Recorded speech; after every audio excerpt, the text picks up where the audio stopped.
हाल फिलहाल में cardiac arrest और हार्ट अटैक के काफी सारे केसेस जो हैं वो सामने आ रहे हैं। तो आज इस वीडियो में डॉक्टर आपको डिटेल्ड में समझाएंगे कि आखिर कार्डियक अरेस्ट और हार्ट अटैक जो हैं ये दोनों अलग चीजें होती हैं, इनमें डिफरेंस क्या होते हैं और जब भी आपको कुछ महसूस हो तो उसके लिए आपको किन तरीके का ट्रीटमेंट जो है वो करना चाहिए। हार्ट अटैक अलग चीज है, सडन कार्डियक अरेस्ट अलग चीज है। ये दोनों एब्सोल्युटली डिफरेंट चीजें हैं। जब आप घर बनाते हैं, आप एक पानी का सिस्टम करते हैं, एक बिजली का सिस्टम करते हैं।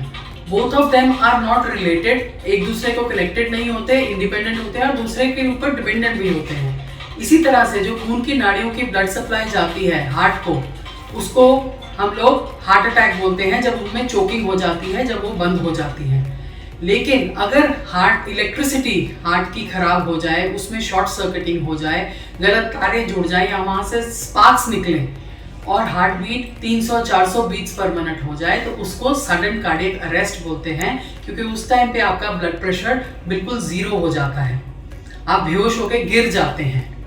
Now this is very very important to understand, क्योंकि 95% patients survive of heart attack, उनकी डेथ नहीं होती है, लेकिन 95% patients do not survive sudden cardiac arrest. वो सडन कार्डियक अरेस्ट से नहीं बचते हैं, उनकी जान बचती नहीं है। इसलिए सबसे इंपॉर्टेंट है ये सीखना कि सीपीआर कैसे करते हैं और सीपीआर से हम कैसे जान बचा सकते हैं। अगर जब बेहोश होकर कोई गिरता है, उसके आसपास जो भी इंसान हो उसको सीपीआर कार्डियोपल्मोनरी रिसक्सिटेशन करना आता है तो वो जान बचा सकता है, जिसको सडन कार्डियक अरेस्ट हुआ है उसकी। खुद से सीपीआर नहीं कर सकते सडन कार्डियक अरेस्ट में। सडन कार्डियक अरेस्ट अगर आपको हुआ है तो आप बेहोश होकर गिर गए हैं, आप अपना सीपीआर कैसे करेंगे? लेकिन आपके आसपास कोई भी खड़ा है, अगर उसको सीपीआर करना आता है तो वो आपकी जान बच सकती है, वो आपके सीपीआर शुरू कर सकते हैं। लगातार जांच कराना, anybody above the age of 25 should get a simple test like ECG and an echo done, और एक कार्डियोलॉजिस्ट को मिलना चाहिए ये देखने के लिए कि क्या आप सडन कार्डियक अरेस्ट के अगेंस्ट तो नहीं खड़े हैं।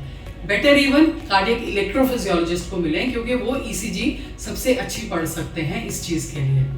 अगर आपको हार्ट अटैक हो चुका है और आपका हार्ट फंक्शन 35% से कम है तो आप में सडन कार्डियक अरेस्ट का रिस्क बहुत हाई है।